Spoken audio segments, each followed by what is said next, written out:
Alright, annyeonghaseyo mga kababayan kong Pilipino, saan man kayong panig ng mundo ngayon.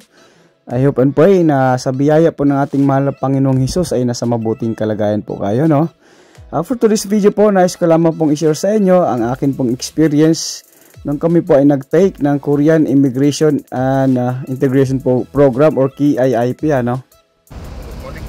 Good morning. This is it. So ito po yung nasa biyahe na po kami. Papunta po muna kami ng Yangju Station. Magsasubway po kami. Hindi ko po dinala yung sasakyan ko kasi malayo po yung lugar na pupuntahan namin. Sa Sukso Station po yon. Medyo malayo po talaga. So we are so happy and excited also. And also kinabahan kasi hindi po namin alam ano yung mga lalabas sa exam. And at the same time kasi alam namin na mahirap yung exam, pero ganun pa man, we are so thankful kasi nagkaroon po kami ng schedule, ano, para makapag level test, kumbaga. Nang sa ganun ay malalaman namin kung anong level po kami papasok kasi nais po namin mag-aral ng Korean language na kung saan para po sa preparation namin po, para sa pag-apply po namin ng E7-4 visa or yung tinatawag na professional visa. Ang main purpose po namin, kaya nais po namin mag-aral ng Korean language under KIIP program nang sa ganun ay madagdagan po ang aming points. Sila po pala yung mga nakasama namin nung araw na yon sa exam. So ito po yung baba ng building kung saan po kami mag-i-exam. So abang nag-aantay po kami, kwentuhan po muna, and of course dito na rin po kami nananghalian. So we are so happy kasi nakapasok po talaga kami sa registration. So actually nagpatulong po kami nito para makapag-register po kami kasi napakahirap pong makapasok kasi sa napakarami pong gustong mag-avail ng level test. Ito po kasing level test ay hindi lamang po mga Pilipino yung mag-avail, kundi mga iba't ibang lahi din po. So ito na po yung venue ng exam. Sa company po pala namin ay dalawa po kaming nagpipray at nagnanais na magkaroon ng E7-4 visa or yung tinatawag na professional visa. Nang sa ganon ay makapag-stay pa po kami rito at makapagtrabaho pa ng mas matagal kasi marami pa po kaming gustong gawin at marami po kaming gustong tulungan, Bro, ano yung pakiramdam na malapit na yung oras ng level test natin? Kabog-kabog na yung aking puso. Kabog-kabog na yung puso, pero 7 minutes na lang. Bago rito, ano yung preparation na ginawa mo para sa exam natin today? Matulog, saka kumain. Ilang buwan ka nag-aral? Wala eh, ngayon pa lang. Ngayon pa lang ngayong araw na to? Ay, di pa rin tayo.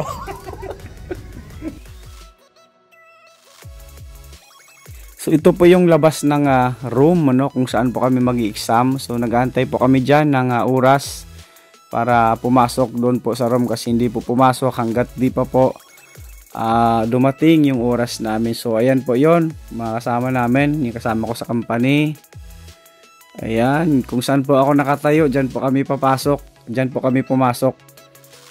So we are so glad talaga and we are so thankful sa ating mahal na Panginoon kasi sa kabila ng kabisihan sa buhay, kabisihan sa trabaho ay nagawa pa rin naming magkaroon or makapag level test kumbaga sa panahon na yan. So we are doing this kasi of course para sa pamilya. Nais pa po namin talagang magstay ng matagal rito kasi napakarami pa pong mga bagay na nais naming gawin. So ang video pong ito ay nais ko lamang pong mag-inspire sa ating mga kababayan na nagnanais na makapunta rin po rito sa bansang South Korea,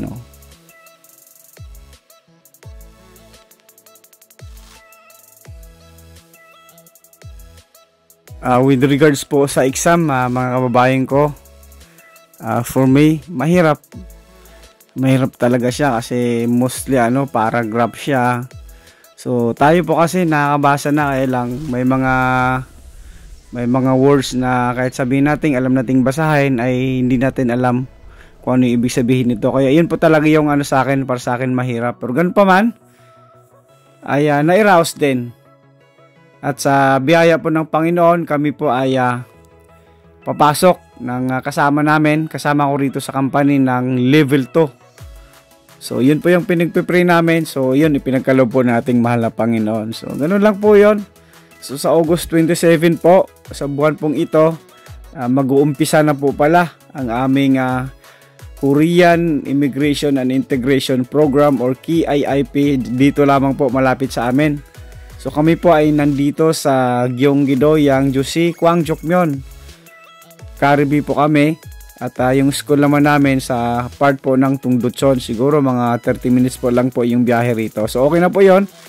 Makapagbiyahe na po kami ng maayos kasi tayo po ay may service naman dito kahit papaano. So hindi na po mahirap sa atin yung pagbabiyahe papunta po doon sa school kasi familiar po sa akin yung place at saka malapit lamang po siya rito sa company po namin ano.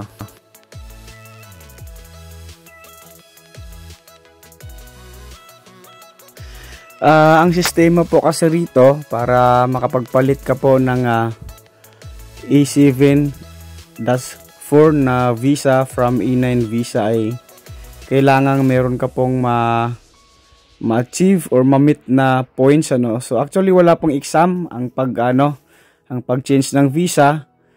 Kaya lamang po kami nag-exam or nag-level test nang sa ganun ay makapasok po kami ng KIIP program para po kumbaga pandagdag ng points. So meron pa po kaming ilang points na hinahabol nang sa ganun ay mabuo po namin or maipasa po namin kumbaga yung point requirements ano. Nang sa ganun ay hindi na po kami pahirapan. So ito pong E7-4 visa ay programa po ito ng Korean government ano sa mga nagnanais pa po magstay rito sa South Korea ng matagal ano. At saka dito po kumbaga ang pag-apply po nito dapat ang isang empleyado po or ang isang employee ay 100% pong sinusuportahan ng kanyang company. Kasi kung wala po, kahit sabihin nating mataas ang iyong points at ikaw ay qualified para mag-apply, kapag ayaw ka pong suportahan ng iyong amo ay wala din pong mangyayari sa iyong application kasi 90% or 80% ng mga documents na kailangang isubmit ay manggagaling po sa iyong kumpanyang pinagtrabahuan ano. So kaya dapat sa mga nagnanais dyan na magpalit din po ng visa from E9 to E7-4, kailangang ipakita natin ang ating magandang trabaho sa ating amo nang sa ganun ay tayo po ay suportahan talaga nila no. Just in case gusto nating mag-apply at mag-approach tayo sa kanila na boss ganito ganire, gusto po naming magstay pa ng matagal, pwede bang suportahan nyo kami? Kapag maganda po ang ating pinapakitang performance sa company ay hindi na po sila mag-atubili or hindi na po sila mag-aalangan na suportahan ka kasi alam po nila na ikaw po ay maasahan at saka kailangan ka po ng company kumbaga.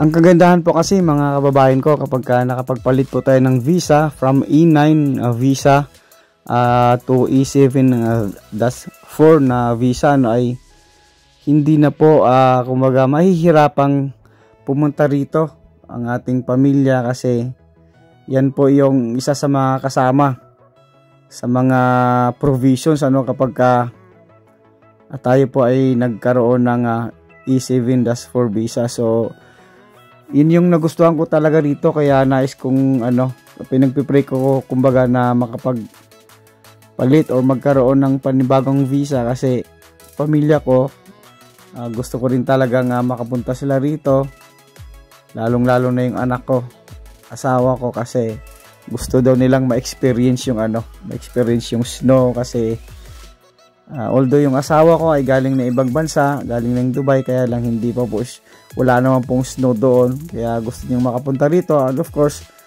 ito paano kapag bakasyon gusto ko rin talaga makapunta sila rito nang sa ganun ay maigala ko po sila rito, ma-experience nila yung klima, yung mga pagkain, yung culture nila, yung mga pasyalan rito kasi napakarami pong magagandang pasyalan po sa bansang ito, bansang South Korea po.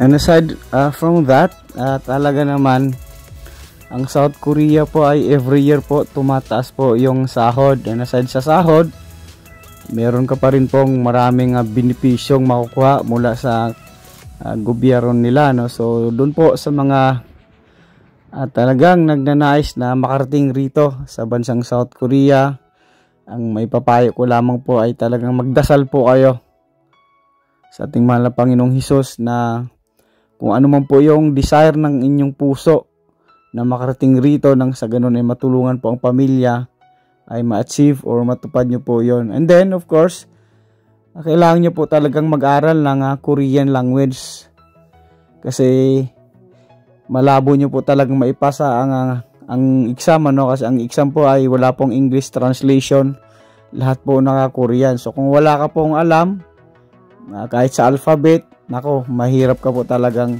makapasa, kabayan. So sa atin po talagang sarili, nakasalali ang tagumpay, ano, hindi po sa ibang tao, ano. So wag po nating isipin yung mga paghihirap nating nararanasan sa buhay, wag bagkus gawin natin itong inspirasyon nang sa ganun ay malagpasan natin ang anuman yung mga dinanas nating mga paghihirap, ano. So kung ikaw, kung gusto mo talagang makarating rito, mag-aral kang mabuti at magtiwala sa Panginoong Diyos. So sa inyo pong lahat, maraming salamat po sa walang sawang pagsuporta nyo po rito sa channel natin. So welcome ko na po kayo rito sa bansang South Korea.